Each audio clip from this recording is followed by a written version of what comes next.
Petrol, diesel, LNG, CNG, LPC, hydrogen ఇలా petro products సంబంధించినటువంటి నాణ్యతని అలాగే పరిమాణాన్ని రెండిటినీ యాక్యురేట్గా ఉంచేందుకు ఇప్పుడు కేంద్ర ప్రభుత్వం కొత్తగా జిఏటిసి పరిధిలోకి తీసుకొచ్చేసింది.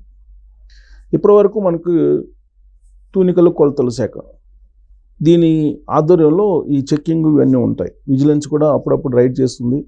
పెట్రోల్ బంకుల్లో ఏమైనా మోసాలు ఉన్నాయో లేదో చెక్ చేస్తూ ఉంటుంది.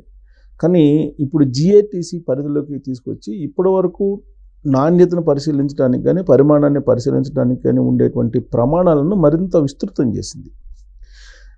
జిఏటిసి పరిధిలోకి తీసుకొచ్చింది కాబట్టి ఇక రాబోయేటువంటి రోజుల్లో వీలున్నంత వరకు పెట్రోలు, డీజిల్ లేదా పెట్రోల్ ప్రొడక్ట్స్ కల్తీ లేకుండా ఉండేందుకు జాగ్రత్త పడుతూ ఉంది కేంద్ర ప్రభుత్వం. అయితే కేంద్ర ప్రభుత్వం ఎన్ని జాగ్రత్తలు తీసుకున్నా, తూనికలు కొలతల శాఖ ఎన్ని రైడ్స్ చేసినా, విజిలెన్స్ వాళ్ళు ఎన్ని రకాలుగా తనిఖీలు చేసినా కొన్ని పెట్రోల్ బంకుల్లో కల్తీలు జరుగుతూనే ఉన్నాయి.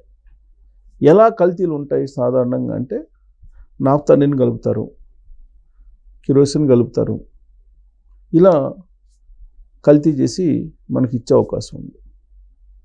ఇక మరొకటి ఏంటంటే మోసాలు. ఎలా మోసం చేస్తారు అని అంటే చిప్ అమరుస్తారు.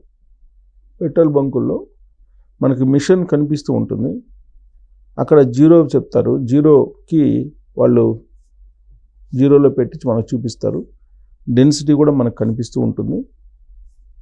మరోవైపు మీటరు తిరుగుతూ ఉంటుంది, కానీ చిప్ పెట్టుంటారు. అంటే మీటర్ ఎక్కువ తిరుగుతుంటుంది. ఆ మీటర్ తిరిగేదానికి అనుగుణంగా మనకి